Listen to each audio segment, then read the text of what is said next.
सोमवती अमावस्या व्रत कथा। सोमवती अमावस्या व्रत कथा के अनुसार एक गरीब ब्राह्मण परिवार था। उस परिवार में पति पत्नी एवं उसकी एक पुत्री भी थी। उनकी पुत्री समय के गुजरने के साथ साथ धीरे धीरे बड़ी होने लगी। उस पुत्री में बढ़ती उम्र के साथ सभी स्त्रियोचित सगुणों का विकास हो रहा था। वह कन्या सुंदर, संस्कारवान एवं गुणवान थी, परंतु गरीब होने के कारण उसका विवाह नहीं हो पा रहा था। एक दिन उस ब्राह्मण के घर एक साधु महाराज पधारे।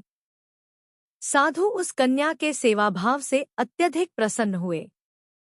कन्या को लंबी आयु का आशीर्वाद देते हुए साधु ने कहा कि इस कन्या के हाथ में विवाह योग्य रेखा नहीं है। तब ब्राह्मण दंपति ने साधु से इसका उपाय पूछा। कन्या ऐसा क्या करे कि उसके हाथ में विवाह योग बन जाए। साधु महाराज ने कुछ देर विचार करने के पश्चात अपनी अंतर्दृष्टि में ध्यान करके बताया कि कुछ ही दूरी पर एक गांव में सोना नाम की एक धोबिन महिला अपने बेटे और बहू के साथ रहती है, जो बहुत ही आचार विचार एवं संस्कार संपन्न तथा पतिपरायण है। यदि यह सुकन्या उस धोबिन की सेवा करे और वह महिला इसकी शादी में अपने मांग का सिंदूर लगा दे तथा उसके बाद इस कन्या का विवाह हो जाए, तो इस कन्या का वैधव्य योग मिट सकता है। साधु ने यह भी बताया कि वह महिला कहीं बाहर आती जाती नहीं है। यह बात सुनकर ब्राह्मणी ने अपनी बेटी से धोबिन की सेवा करने का प्रस्ताव रखा। अगले दिन से ही कन्या प्रातः काल ही उठकर सोना धोबिन के घर जाकर साफ सफाई एवं अन्य सारे कार्य करके अपने घर वापस आने लगी। एक दिन सोना धोबिन अपनी बहू से पूछती है कि तुम तो सुबह ही उठकर सारे काम कर लेती हो और पता भी नहीं चलता। बहू ने कहा, माँ जी, मैंने तो सोचा कि आप ही सुबह उठकर सारे काम खुद ही खत्म कर लेती हैं। मैं तो देर से उठती हूँ।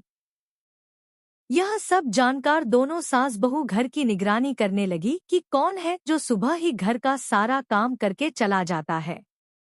कई दिनों के बाद धोबिन ने देखा कि एक कन्या मुंह ढके अंधेरे में घर में आती है और सारे काम करने के बाद चली जाती है।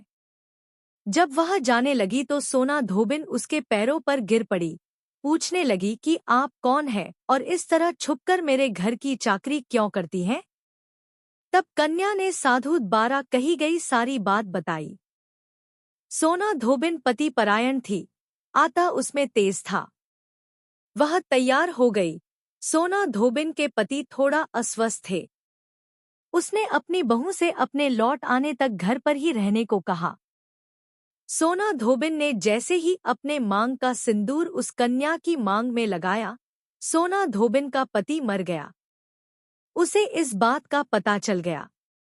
वह घर से निराजल ही चली थी, यह सोचकर कि रास्ते में कहीं पीपल का पेड़ मिलेगा तो उसे भंवरी देकर और उसकी परिक्रमा करके ही जल ग्रहण करेगी।